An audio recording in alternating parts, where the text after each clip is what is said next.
Oi pessoal, tudo bem? Eu sou o Gustavo Sou o Robert, tudo bom? e a gente veio contar um pouquinho da nossa história aqui pra vocês. Como a gente já comentou aqui algumas vezes pra vocês, nós somos casados há 10 anos e nós casamos muito cedo. A gente começou o nosso relacionamento, já foi morar junto, foi tudo muito rápido. E isso eu tinha 19 anos. Tava com 21 na época. A gente se 21. conheceu na faculdade, era melhor amigo. E cá Exato, estamos nós. exato. E aí, assim que a gente se casou, a gente não tinha muita referência, né? Que nem eu já tinha comentado aí com vocês algumas vezes. E a gente sabia dos nossos sonhos, o que a gente queria fazer, os sonhos que a gente tinha mesmo, né? Por exemplo, ter filho, era um deles, salário, trabalho, esse tipo de coisa. Então a gente acabou planejando a nossa vida a longo prazo, entende? E no final desse planejamento, no final não, no final dessa década, a gente já planejava que a gente ia ter filhos. Então naquela época eu já pensava, com uns 29 anos era uma boa hora de ter filhos, né? Exatamente. Aí desde o início a gente sempre quis fazer uma mistura genética de nós dois. E aí a solução que a gente achou foi... Então, aí que começa a bagunça. Mas é porque o que acontece? Naquela época a gente ficou pensando, né? Como a gente poderia chegar nesse resultado, né? Ou a forma mais próxima disso. E eu pensei, poxa, minha irmã é idêntica a mim. A gente podia usar o óvulo dela. Nós temos a mesma carga genética e tudo mais. Olha a cabeça de criança, tá, gente? 19 anos. Mas a ideia era justamente essa. A gente usar o óvulo da minha irmã para ter a mesma carga genética que a minha e usar o sêmen do Robert. E assim a gente teria o que seria o mais próximo da mistura de nós dois.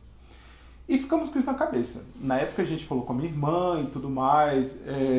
Minha irmã mega topou na hora, tipo, tá tranquilo, vida que segue. E com o passar dos anos, a gente foi falando sobre isso sempre, assim. Quando a gente tiver filho, a gente vai querer fazer dessa forma.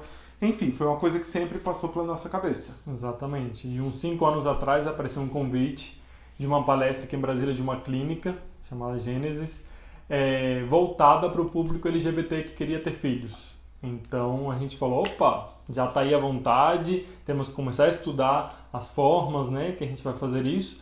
E a gente se inscreveu e foi lá na palestra. E foi mega esclarecedor. Foi muito bom, deu muito mais esperança para o que a gente queria, mas ao mesmo tempo teve um balde de água fria na gente. A gente descobriu que a gente não poderia usar o óvulo da irmã do Gustavo, porque óvulos só daria para usar de forma anônima e não de um conhecido. Então, Isso. fora esse lado aí, já deu um baque na gente. Existe essa legislação que diz que você não pode usar um óvulo de um doador conhecido.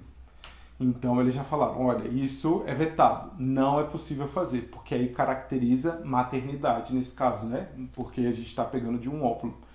Então foi uma frustração naquele momento, mas beleza, vida que segue. A gente já sabia que não ia ser dessa forma, mas a gente seguiu com o nosso sonho, sabendo que a gente ia ter que comprar um óvulo de um banco internacional. E aí a gente foi atrás, né? Fui pesquisar perfis de pessoas que já tinham passado por isso. Então, procurei reportagens, a gente foi atrás. Só que a referência é muito pouca. Ainda hoje em dia a referência é bem escassa.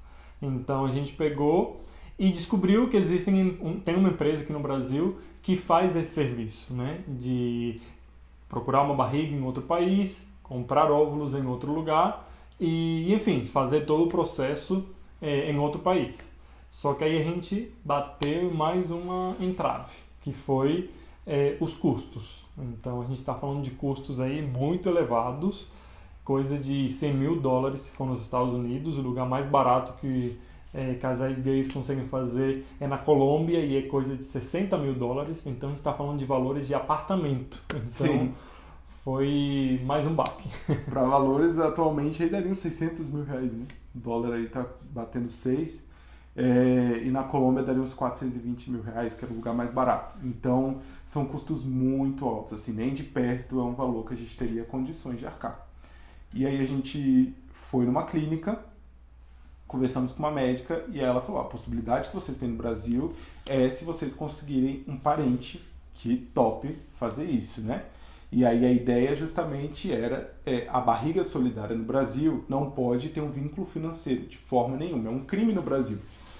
O que você pode fazer é conseguir uma pessoa que faça isso de forma solidária. Ela vai ser completamente altruísta aí, né?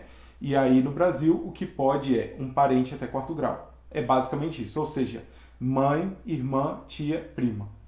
Ponto.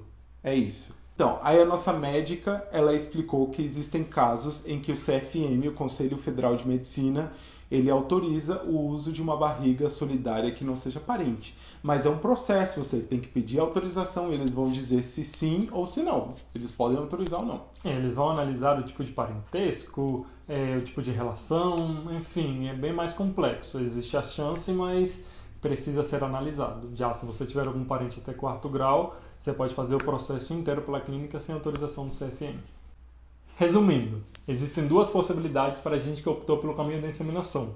Ou a gente faz em outro país com custos elevadíssimos, ou a gente arruma um parente até quarto grau que topasse entrar nessa aventura com a gente de engravidar. Então, esse é o desafio aí e a gente vai atualizando vocês, tá? Dos próximos capítulos. Então, um beijo, gente. Tchau, até tchau. a próxima.